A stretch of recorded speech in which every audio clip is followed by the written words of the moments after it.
If you're feeling a bit anxious about guiding your student through the classical conversations mock trial, you're not alone. It can seem overwhelming at first, but with a little preparation and some simple strategies, you and your student can have a great time. Today, I'm going to share with you some advice which will help both you and your student succeed while having a great time along the way. All right, let's dive in. When you start working on mock trial with your student, you'll find the stress that you feel usually comes from two places: grammar issues and heart issues. Let's talk about grammar first. This involves things like legal terms, understanding the specifics of the case, or even knowing mock trial rules. These can be a lot for your student to take on at once. This is normal. Learning the grammar and etiquette of a courtroom is the goal of mock trial. But if your student cannot even define prosecution, it will be impossible to develop a strategy. On the other hand, heart issues are often underlying worries. Things like feeling overwhelmed, the fear of failure, battling pride, or struggling with motivation. These emotions can be just as challenging as the grammar, but talking through them is a key part of the journey. A student who is struggling with disappointment of not getting their dream role will have a hard time preparing for the one that they did get. So before you even crack open that mock trial notebook, it's important to address these heart issues. Take a moment to talk with your student. What are they expecting? What are they worried about? And what do you expect from them? Once you've done that, sit down together and read through the mock trial notebook. Yes, read it together.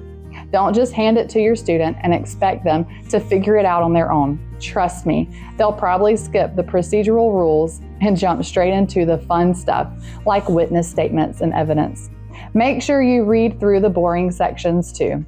Those are important. Remember, you can't fix heart issues by simply defining more terms. You can't solve grammar problems by talking through the emotional struggles.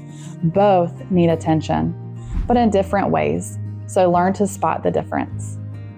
Now let's talk about how to make this whole mock trial thing feel more familiar. Your student has already spent some time learning skills that they can apply directly to a trial. For example, they have been working on persuasive essays since Challenge A. If your student is delivering an opening or a closing argument, you can easily apply what they've learned. Think about it like this: exordium, narratio, thesis, proofs, refutation, and amplification. These persuasive essay terms actually mirror the structure of a trial. Another thing they've been studying is short stories. Your student knows how to break down a story, the characters, setting, plot, theme, and climax. You can compare these elements to the structure of a trial. For example, an opening or closing statement is like the beginning and ending of a story, and a witness testimony is like a scene where the plot develops. Remind your student that all stories have a theme. What is the theme of their team's case? Also, don't forget the American Experience Storybook. They've studied some powerful characters in this book. Take the time to analyze each witness's character traits. This will help your student see the bigger picture and connect the dots. Lastly, use an Annie chart to help them analyze witness statements and evidence. This is a great tool to make sense of all the details and prepare a solid case. One of the best things that you can do is ask the right questions. Your role as a parent or tutor isn't to do the work for them, it's to help them think through the process. Here are some questions that you can use to get the gears turning. What's the job of prosecution? The defense. Whose case does this piece of evidence benefit?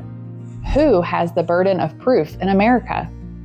What's a leading question? What happens when there's an expert witness on the stand? Asking questions like these helps your student think critically about their role in the trial. Here's a fun idea. Do some role playing. For example, have your student act as a witness or an attorney running into an old friend played by you. This way, they can practice explaining their case while casually chatting. It's a great way to reinforce their understanding while having fun. Mock trial is all about teamwork, so be sure to set up opportunities for communication with your student's team. You can do this by setting up a video call or giving your student access to a device so that they can attend one. Open up your home for practice sessions. You can't give advice, but you can certainly provide snacks. Organize a file sharing system like Google Docs to keep everything in one place and easy to access. And don't forget, the opposing team isn't your enemy. Parents of both teams should feel comfortable communicating about logistics, whether it's snacks, gifts, or other day of needs. A little cooperation goes a long way. If you're feeling unsure or stuck, ask for advice. There are plenty of great resources out there. Talk to parents who have been through a CC mock trial before. Reach out to your child's tutor and share any struggles or questions. Ask questions in the CC Connected forums. There's a lot of wisdom there. Check out the Everyday Educator podcast. There are episodes all about mock trial.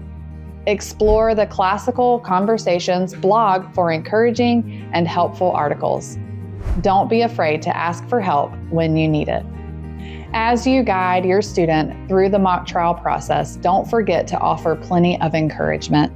Recognize their hard work, even when they feel like they're not making any progress. If your student is someone who wants to take on the task independently, that's great, but still check in with them. Ask them how you can support them and remind them that you are available to help. Ask often so they know that you mean it. Over time, they will start asking you for advice on their own. Remember, the 4 to 5 days leading up to the trial should be full of positive feedback.